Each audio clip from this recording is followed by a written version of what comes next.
As we have discussed about reversible and irreversible changes, reversible changes are those changes which can be reversed by changing the condition, and the irreversible changes cannot be changed. Okay, it forms after changing the condition, the irreversible changes form new product. It does not come back to its original shape, original size, etc. But reversible changes, after changing the condition, it can come back to its original position, original shape. And in reversible changes, there is changes only in color, only in shape, size. New substance does not form in reversible changes. But in irreversible changes, new substance with different properties are formed. Like making chapati. Before cooking, it is just a dough of wheat, but after cooking, it convert into, it cooks, and it does not come back to its original position, original product like dough. Okay, and raw egg to boiled egg cannot be comes into its original egg. Now batter to idli, it is also irreversible changes. After making idli, it does not come back to its original shape like batter. Cow dung to biogas, milk to paneer, after converting into paneer, it does not come back, it does not revert back into milk. Bud to flour, after flowering, it does not become bud. Okay. But cold milk to hot milk, after cooling, after changing condition, it does it again convert into cold milk. Okay. And stretched rubber band to its normal size, after changing the condition, it comes to the normal size. Again we will change the condition, we will stretch, it will again stretch.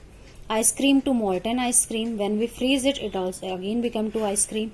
So this type of changes is reversible, but the changes which does not come back to the original position is called irreversible changes. Okay, now take a balloon and blow it like this. Take care that it does not burst.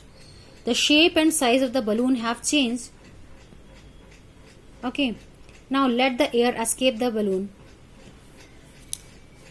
So what will happen? It come back to its original position. So it is the bursting, inflation of balloon is a reversible changes. A balloon changes its size and shape on blowing air into it, but after escaping the air escape from the balloon, it again comes back to its original shape. Now next activity is take a piece of paper and fold it as shown in figure. This, take a piece of paper and fold it, make aeroplane. Okay, now you have changed the sheet of paper into toy aeroplane. You may have lots of fun in flying this plane. Once you are tired of it, unfold the paper again. Okay, we can unfold the paper. So after changing the condition, we again get back this paper sheet. So this type of changes is also reversible change, means change in shape, size and color are reversible change. In reversible change, we does not get the new substance. It is a paper. After blowing the air, it is a balloon. So does not form the new product. Now activity 3, take some dough and make a ball. Okay, try to roll out of a roti. Maybe you are not happy with its shape and wish to change. Okay, if you want to wish the change, you can again make a ball or back into a ball or of dough again. So this is also a reversible change. Now think about the 3 changes you observed. What do they have in common? Was it possible to get the balloon back to its original shape and size? Yes. Was the size of paper same as before and after making an aeroplane? Yes. Was it possible to get the ball of the dough again? Yes. So what do you conclude? In each of the 3 activities that we have discussed, is it possible to get back to the material with which we started our activity? If the answer is yes, it means that the changes occurring in these activities can be reversed Now let us repeat the same activity with difference. So these are reversible changes. Now next activity, take the same balloon which you have used in activity 1, blow it to full size and its mouth with a string tightly.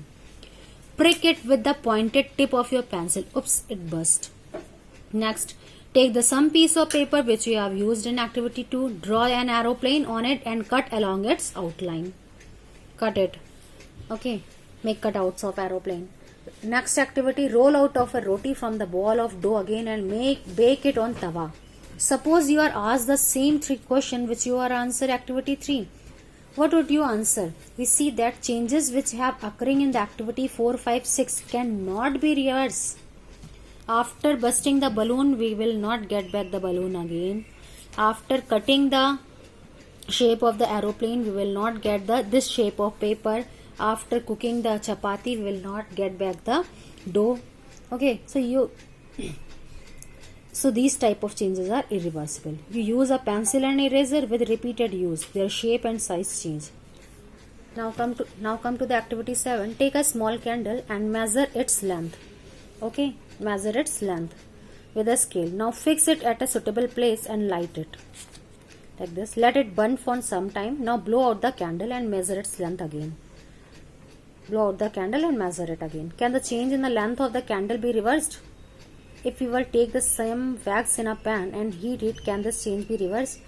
If we put this wax in a pan and heat it, so change can be reversed. What you observe?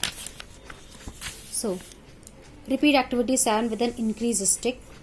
Wait till it burns away completely. What are the changes that occur in incense stick? The stick burns to produce some new material. These are ash and some gases. Incense sticks, after burning, it forms ash and some gases. We cannot see these gases but can sense them due to their pleasant smell. Can this change be reversed? No, we can't reverse this change. After converting into ash, we will not get back the incense sticks. Okay, so can this change be reversed, and what about the change which occurred in the matchstick used for lighting and candle or incense stick? In chapter 4, so we will observe that incense stick, on burning incense stick, we will not get back the incense stick again. Lighting the candle or burning the candle with wick is also irreversible change, but melting of candle is reversible change, because after melting we will get back the wax again and we can give the shape of the candle. Got it? And burning matchstick is also irreversible change, because after burning we will not get back the same matchstick. Got it? So in this chapter we have learned about the reversible and irreversible changes.